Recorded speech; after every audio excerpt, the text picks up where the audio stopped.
Hey, everybody. So, there's been a trend in aviation over the past number of years that's been kind of bothering me more and more, and that's pilots not wanting to fly their airplane. And I don't mean not wanting to go up in the airplanes and fly, but letting the autopilot do all the work when they do go flying. Now, don't get me wrong, I'm as lazy as the next pilot. Love nothing more than going on a long cross country, kicking on the autopilot, and letting it do all the mundane work of holding a steady course and altitude. But I've got 9,000 hours of flight time and 40 years of flying experience to draw from, all GA airplanes, and the vast majority of that is not on autopilot, so flying is kind of second nature to me. But that isn't the same for young pilots and student pilots. And I think more often these days, especially student pilots, are learning in planes that are really well equipped with glass cockpits and great autopilots. And once they get to the cross-country phase of their training, they're kicking on the autopilot and letting it do most of the flying. And I think that's a mistake. I think what happens is by the time they get their private pilot certificate, they have less actual hand flying, stick and rudder time in their logbook than we used to back in my day. And is that a problem? Not necessarily if you're going to be a VFR fair weather pilot for the rest of your career. I mean, big deal. You don't need to. You do need to know how to use that equipment. It's very important. Don't get me wrong. You need to know how to use the autopilot, especially if you get into trouble. But once you get into the IFR stage of your training, stick and rudder skills are really important from the fact that you need to be able to hold a heading and altitude by hand. And that skill needs to be really good in you, really well ingrained in you. Because your number one mission and goal in being an IFR pilot is being able to control that plane in the clouds using nothing but your instruments, not your autopilot. Yes, you do need to know how to use the autopilot. You need to know how to use your equipment, but you also need to know how to hand fly that airplane if something goes wrong with the autopilot. It should be a seamless transition from autopilot to hand flying. And if your skills are so rusty that you can't hand fly very well, or it takes 100% of your concentration to maintain your scan and hold a steady course and altitude, then how are you going to do all the other stuff you need to do as an instrument-rated pilot, like pull up approaches and navigate and check your engine instruments and communicate? There's a lot of stuff to do as an instrument-rated pilot rather than just hold a course. And what I think ends up happening a lot is pilots don't hand fly very much after they get their instrument rating. They do a lot of hand flying when they're training, and they do a lot of hand flying on their instrument check ride. But after that, the second they take off, on goes the autopilot, and they do that more and more. And after a while, it's been a long time since they've hand flown, so they're a little nervous about their skills. They're a little rusty, understandable. It's a perishable skill. And if they're flying with someone else, they're pretty hesitant to, hey, I'm going to kick off the autopilot and hand fly it for a while, because if you don't do a good job, well, it's embarrassing. And so you don't have the confidence to hand fly. So the less confidence you have, the less often you hand fly, the worse your skills get, the worse your confidence gets, and it just snowballs. And what ends up happening is you get a pilot that is what a lot of pilots call an autopilot cripple, meaning they're fantastic flying the box. They're on autopilot. They're a whiz. They're perfect. But if they have to hand fly, they're just awful. They're terrible because they never do it. And I think that was the case at what happened just earlier this month to a pilot flying out of San Luis Obispo in a 340. He took off with the owner, his wife, and a couple of dogs immediately into IFR weather, which is kind of strange in Southern California. It doesn't happen a lot, so he's probably not really current. And something went wrong with his autopilot. Right after takeoff, approach called him, said he was left of course. He said, "Yeah, I know that. Hang on, I'm getting my autopilot set up." And, well, it got a lot worse from there. Just take a look. And Santa Barbara departure, this is Cessna 711 Charlie Bravo, just departing San Luis Obispo, direct crave, climbing through 1500 from 4000. 711 Charlie Bravo, Santa Barbara departure, radar contact, climbing maintain 8000. Climb maintain 8000, 711 Charlie Bravo.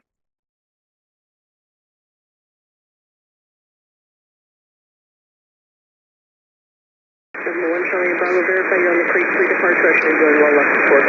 Yeah, we were a little left of course. Just getting autopilot set up. We're direct crepe for 1 Charlie Bravo. 1 Charlie Bravo, thank you. Is that looking better for 1 Charlie Bravo? November 1 Charlie Bravo, affirmative.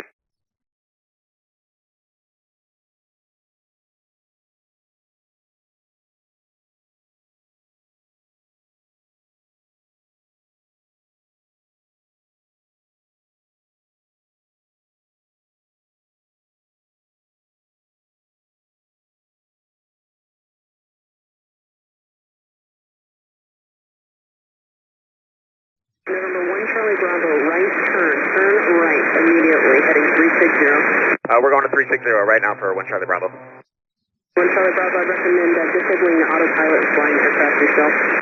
We just picked it off for 1 Charlie Bravo.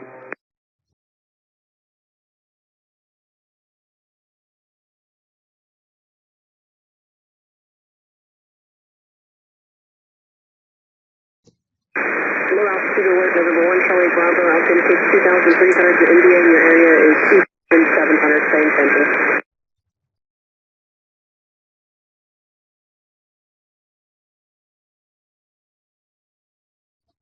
November 1 Charlie Bravo, Phillips heading 2 We're headed direct past Robles for 1 Charlie Bravo.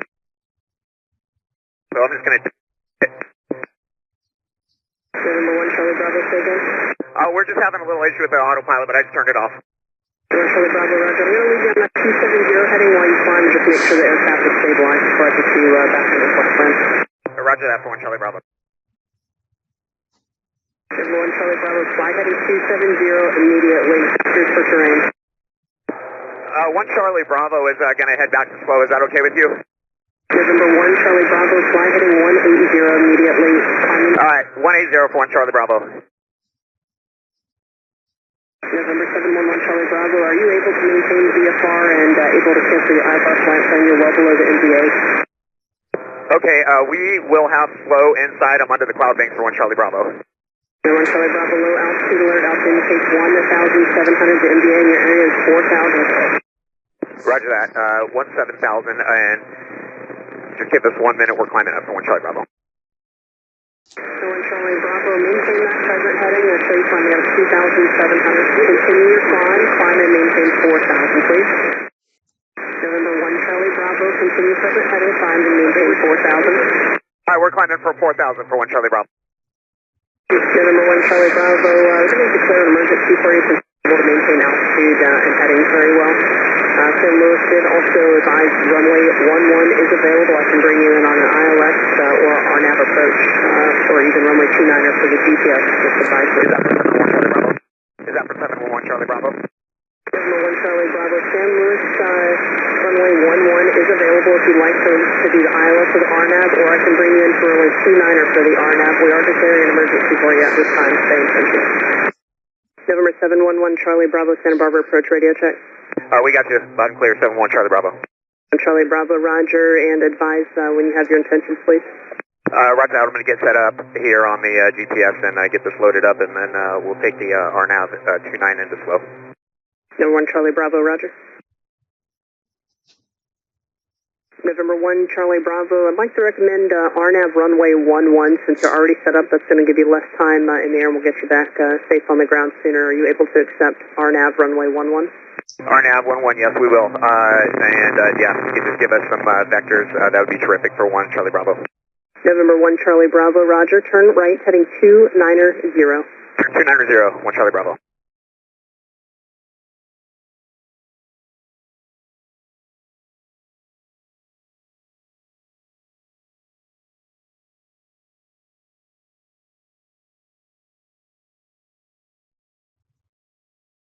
And this is 711 Charlie Bravo. We're having some issues with our controls, and I'd like to declare an emergency at this time. 1 Charlie Bravo, yes sir, emergency's already been declared for you. If able, turn right heading 360, maintain 3000. November 1 Charlie Bravo, and roger, what would you say intentions? What can I do for you?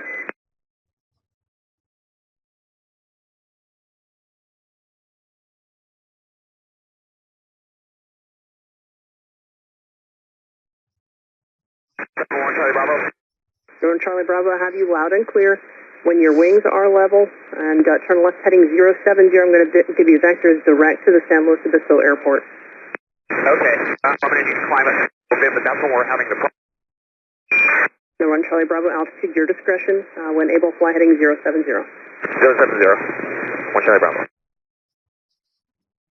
Number 1 Charlie Bravo, if you maintain a heading of 090, that'll keep you above the terrain. The emergency altitude there is 1,200.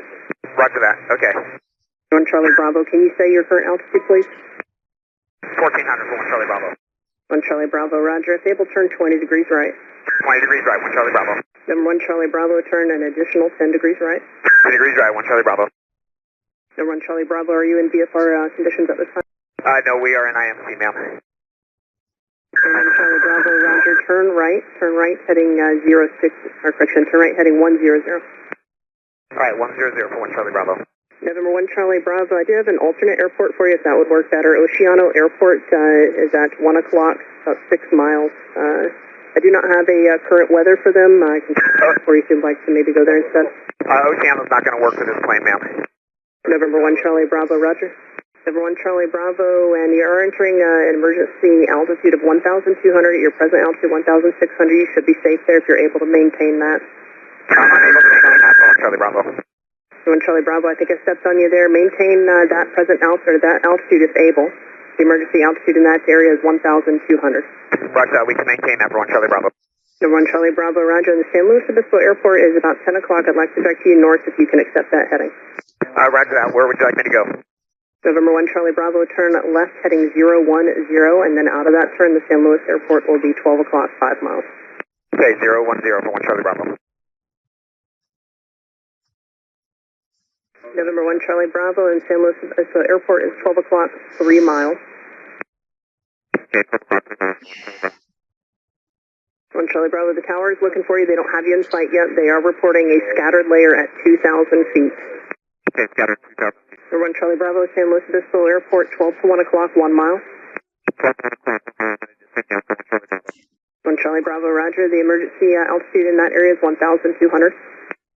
1 Charlie Bravo, and verify you still are in IMC conditions. We're coming out of it for 1 Charlie Bravo. Number 1 Charlie Bravo, advise when you get the field in sight, and you are clear to land on any runway at San Luis Obispo Airport. Their wind is currently calm. Roger that for 1 Charlie Bravo. November 1 Charlie Bravo, the airport is behind you at this time. You can either make a right or a left turn, 180, and that should line you back up with the airport. Roger, we're making left turn for 1 Charlie Bravo. Number 1 Charlie Bravo, if able, maintain at or above 800 feet.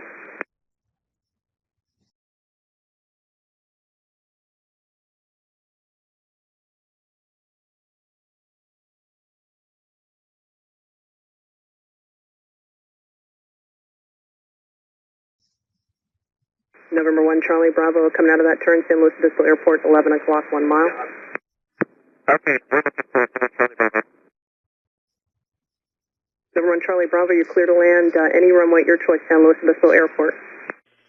Crash 21, the aircraft is currently just west of the airport in the clouds. He's having control issues. He's just trying to find the airport and land. He's not even on my frequency right now. He's on Santa Barbara's frequency, so we're just keeping him there. I'll keep you advised.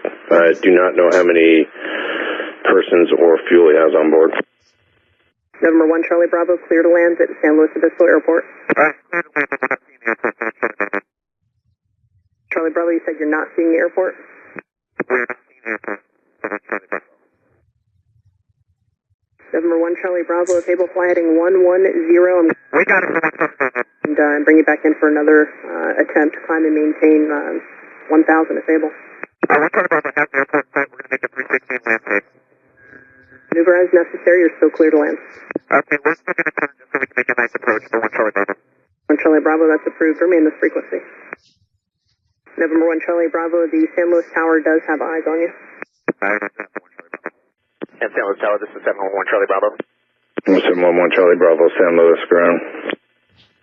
We don't need any of the emergency services. The autopilot just went out of whack on us for 1 Charlie Bravo. Room 1 Charlie Bravo, roger. Where are you going to park? We're going to site November for 1 Charlie Bravo. 1 Charlie Bravo, roger. Turn left at Lima and taxi to site November.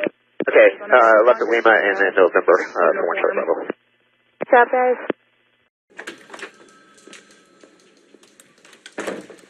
Really enjoyed that map. Thanks a lot. Holy shit.